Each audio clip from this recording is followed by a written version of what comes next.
Light within my heart, light within my thoughts, light within my words. May one and all and everything, blessed and loved, ever be. Welcome. I am Sister Who. I don't know that any of us can really say for certain that they're presenting the answers to anything, because every discussion is an ongoing discussion. We're always learning more, experiencing more, adding to what has happened thus far, and considering, I hope, whether we need to modify or update our conclusions about things. Throughout my life, it seems like I've been rewriting my definitions over and over and over of so many things. Because every time I thought I understood all there was to it, something else would happen. The question or the topic I wanted to wrestle with today for all of you watching is, I suppose, what you might call the debate about God. That is, does God exist or does God not exist, and within what context or in what way? I've heard some people say that if you believe it, then for you it exists. But I think I take a more integrated approach and say, well, not necessarily. If someone says, I believe in God, and someone else says, well, then for you God exists, in terms of perception maybe, but not necessarily in terms of experience. And that's where a lot of people really stumble, because they have something that is incongruous with their conception of God, and it throws everything into question all over again. It seems logical that that which is truly God, and by which I'm conceiving of a spiritual reality that is beyond or outside of humanity somehow, that which is truly God, I conceive to be the embodiment of highest wisdom and greatest love. And I do conceive that there is something that is God outside of human experience, outside of human thought, outside of human belief, outside of human existence even. That there is or was, however you want to look at it, an embodiment of highest wisdom and greatest love that pre-existed humanity and all of humanity's religions. And that it is so immanent throughout creation and so pervasive that people continue to experience the unexplainable, and they assign words to it, and then they may assign stories to it, whatever they find empowering. And all of these stories could be true, and any of them could be true, and they may all be true in ways that are not in conflict with each other, in the ways that we perceive conflict between this story and that story. Well, how can it be both this and that at the same time? Well, if I were God, I would be able to answer that question. I don't know that it's from a human perspective, and having the appropriate humility of a human being, I don't know that anyone can say that anything is really impossible. It's more a question of figuring out, what would it take? What would it take for these two things to exist simultaneously? What would it take for this to be accomplished, even though everyone swears it can't be done because it never has been done? Well, the reason it's never been done is because no one figured out what was necessary or how it is possible. What would it take? What are the ingredients? What supports it? If someone wants to say, I believe in God, it's the same question. What supports that? Is it something in your experience? Is it something you were told? And where did that come from? And where did that come from? I have not dug into it very deeply myself, but prior to the Judeo-Christian religions, I guess you would call them, there was also something called Zoroastrianism. And there are a number of surprising commonalities, I understand, between Zoroastrianism and the Abrahamic religions that followed, Judaism, Christianity, Islam, and so forth. It would seem that all of these things taken together and looking at what are the common elements may point in the direction of understanding the human psyche better and maybe the broader human experience better. But there's all sorts of other things that, with a little bit of new information, we may have to rewrite the story again. As the embodiment of highest wisdom and greatest love, it would seem that the divine, as I conceive it, already has all those understandings. But the point to remember is that the divine doesn't spring into existence simply because I say so, or any cleric says so, any clergy says so. Nor does that which is truly God suddenly disappear and cease to exist simply because humanity says you don't exist. You can go around all day pointing at other people and saying you don't exist, and you don't exist, and you don't exist. Nobody disappears. They just wonder about your sanity, I suppose, or what point it is you're trying to make, or if you mean that literally or figuratively. Life is more correctly, I believe, about discovery. If the divine knows it to be important to your soul's growth to have an experience of God, as they're sometimes called, then I suspect those sorts of experiences will be coming your way. And your challenge is to respond as constructively as possible, rather than to shut down and simply say, this can't be happening, this can't be happening, this can't be happening. Going from the stories recorded in biblical literature, I don't know whether they were historically true or not, or whether they're metaphorically true, or whether they're part of folklore. And I'm not here today to try to decide that argument. In the entire Bible, which I think is supposed to represent something like 6,000 years of history, roughly, there was only one time when God manifested as this beam of light that knocked the apostle, well, at that point Saul, off of his horse, knocked him to the road. He saw this blinding light, and he says, "Who are you?" And he hears a voice that says, "I am Jesus, the one you are persecuting." That's the report of the vision. I'm not concerning myself with the contents of the vision so much as with the fact that in the entire Bible, 6,000 years of recorded stories, supposedly, it only happened once. The divine never chose to manifest that way again, neither before or after.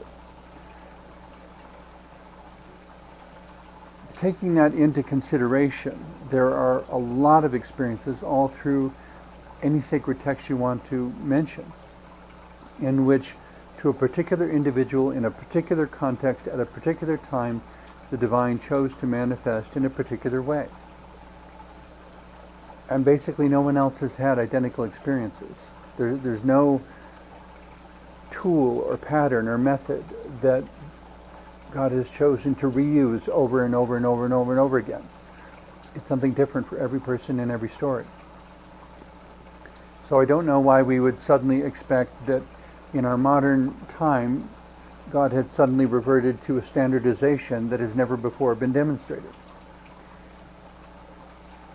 if God doesn't exist and you believe that God does, my question is, how does that alter the way you live?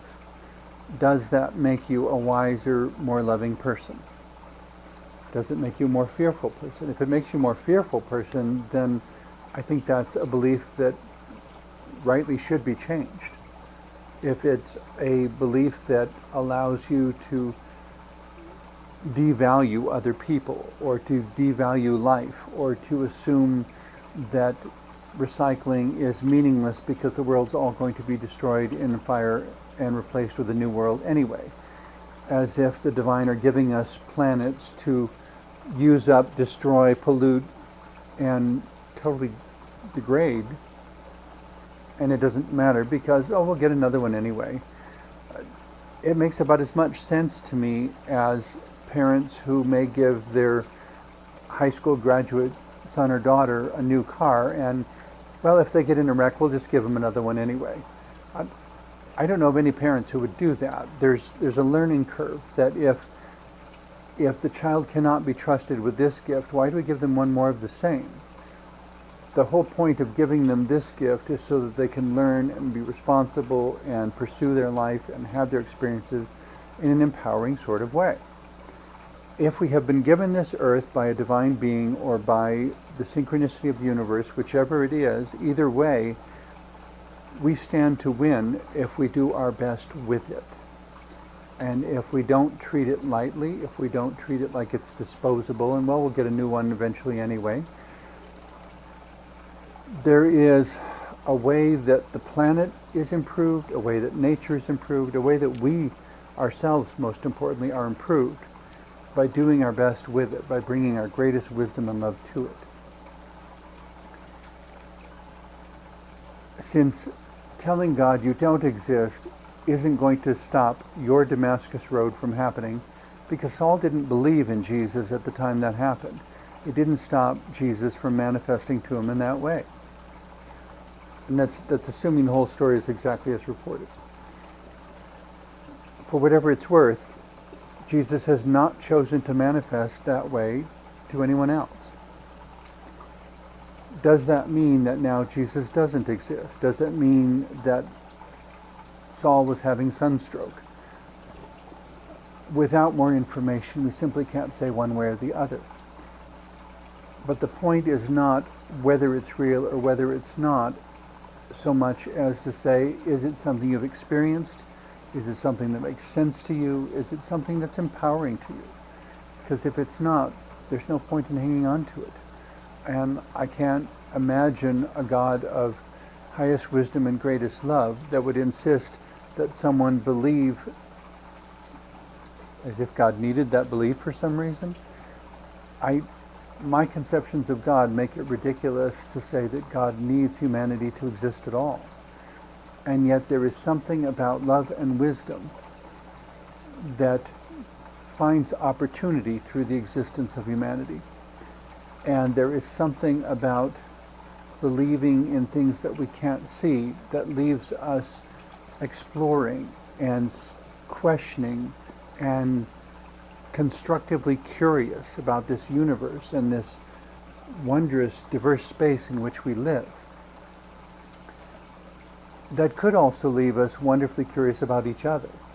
That perhaps the mysteries we find in nature are small potatoes, so to speak, in comparison to the mysteries we can find within ourselves and within each other. To say, what has been your experience? I know it will never be my experience, but I would like to understand your experience as much as I can. And if you are willing to hear what my experience has been in contrast, neither of us needs to judge the other's experience as more or less true. This is not a competition.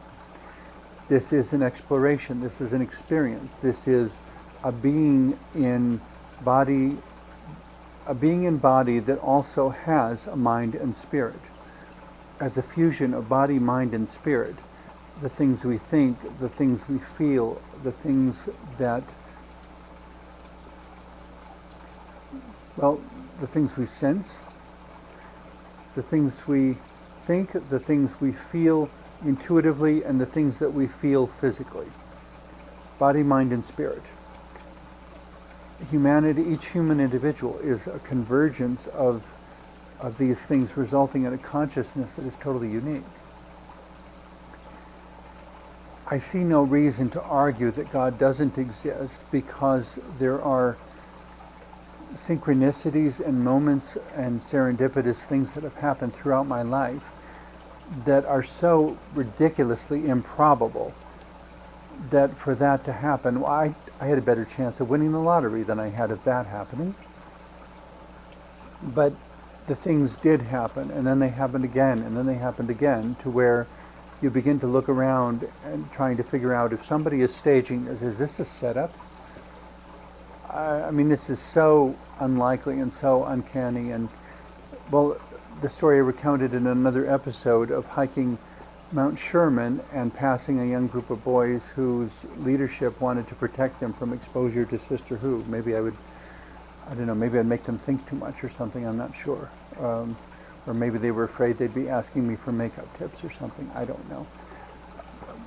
There was no legitimate basis I can conceive of why they would have wanted to keep me separate from those boys. But 2 years later, God had different ideas, because 2 years later, a 20-minute window on top of a different mountain, the same boys and Sister Who meeting, but oops, the leadership wasn't present because they didn't expect me to be there, I guess. There are so many improbable everythings about that for that to have happened at all was just a real wake-up call of some sort. Exactly what it will mean in the long run, I think only time will tell. The point of debating whether God exists or whether God doesn't is not so much about whether God exists or whether God doesn't. It's about being open to whatever crosses your path. If you have a Damascus Road experience like Saul, who then became the Apostle Paul, or if you have a different experience like Philip, who was talking with someone along one road and poof, he suddenly appeared 20 miles away at a different location. How did that happen? It's a biblical record of the sort of instant transportation from one place to another that I don't think anyone else even imagined until the time of Star Trek. And that is still beyond our technology at this point to duplicate that. But somehow it happened, according to the record anyway. The point is, when something incredible happens, to be open to it, to be willing to learn from it, to not have beliefs that disallow what is right there in front of you. And if you don't have someone else's incredible experience, accepting that for whatever reason that's not part of your path, and you don't have to think of yourself as less important or less loved or less worthy in any sense of the word. You're a person with your own path.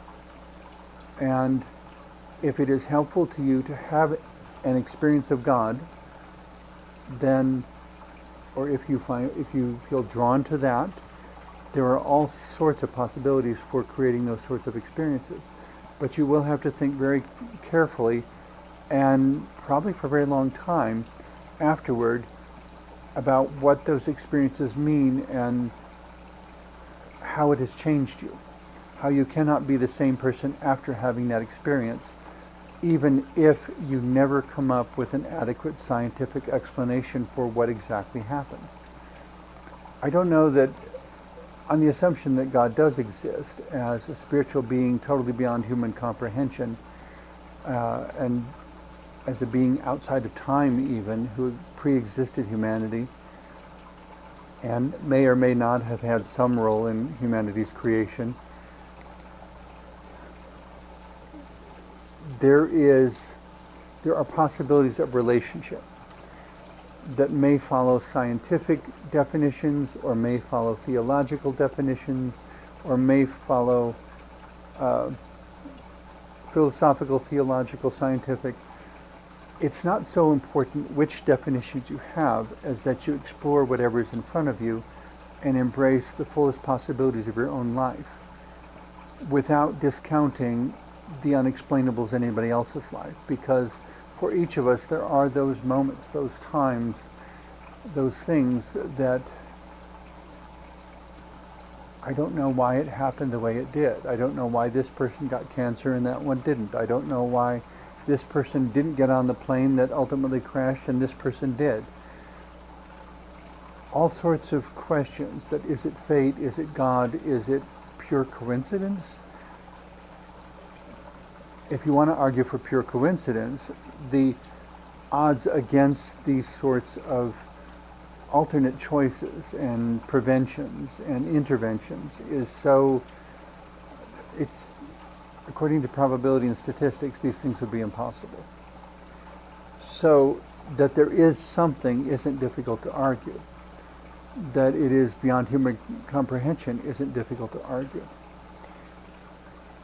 But why do we have to stand on a soapbox, so to speak, or behind a podium, banging the podium and insisting that everyone believe the way we do, as if anything we said actually controlled the realities of the universe, instead of us being the students learning what the realities of the universe are, and in how many different dimensions does the universe exist. I've been told that mathematically it is possible now to prove the existence of 10 dimensions. For all essential purposes, we live within 3 or possibly 4 if you consider time. The problem with the dimension of time is that it keeps passing and we haven't found any way of stepping outside of it to move around within it. We know past, present, and future, and so that creates a dimension. We have height, we have width, and we have depth. That creates 3-dimensional space. There may be 6 other dimensions with various qualities that would be incomprehensible to us at the present time. At some point, maybe we will learn about those. I guess my prayer is that we don't develop more ability than we have the wisdom to handle. In some ways, I think humanity has very much flirted with that reality, however, in entering a nuclear age, so that we have the potentially destructive, potentially constructive ability to split atoms and create nuclear energy. But we don't, it's like our ability has gotten ahead of our wisdom. And when that happens, you wind up essentially with the equivalent of putting a very powerful shotgun in the hands of a small child, in which disaster is a very high, there's a very high risk of disaster following. It's a tool, a weapon, if you will, that the child does not have the wisdom or the strength to properly manage, based on the ways that nuclear energy has been used thus far. I'm still more of the opinion, maybe 60%, we may have learned 50 to 60% how to deal with nuclear energy, but there's at least 40% of our abilities that doesn't have sufficient wisdom around it. And so personally, I'd really prefer that ability not be within human reach at the present time, but of course it is. The wonderful thing, I guess, about life going on is that whether you believe in God or whether you don't, life does go on. And incredible things continue to happen. And trying to champion a human ideology as if creation was paying any attention to what we say it must do or be limited by is arrogant and self-delusional.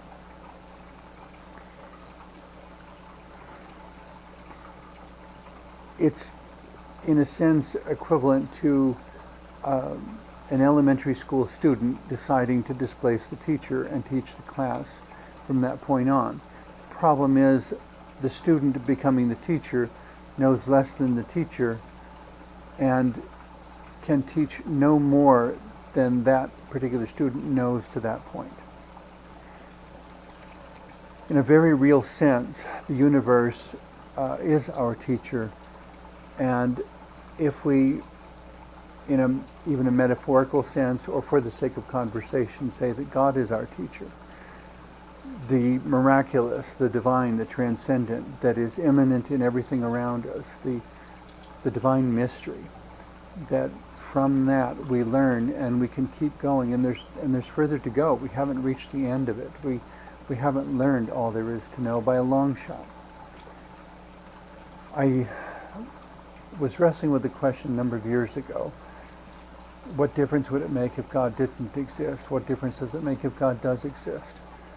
And the thing I guess I keep coming back to is that without God, I have no motivation, I have no incentive, I have no, I have nothing magical or mysterious that intrigues me. I have only mechanical processes to study and about which to learn. And more importantly, I don't have a why. I don't have something that gives me a reason for putting up with the struggle, and a reason for wanting to develop something better, and a reason that some memories are better than others and some relationships are better than others. I'm sure the debate about God's existence will go on for millennia to come. And there will be those who have incredible experiences. I myself had an incredibly powerful mystical vision at one point under very complex circumstances. I cannot question, like Jodie Foster's character at the end of the movie Contact, the movie by Carl Sagan. I cannot question my experience. It feels so real, and yet scientifically I cannot prove a single moment of it. It could all be delusion, but it has changed who I am and how I live, and the importance of wisdom and love and service and compassion in my life. And I hope that each person watching this will find those discoveries in their own lives, but in the ways that are individually appropriate to them. Thank you for watching.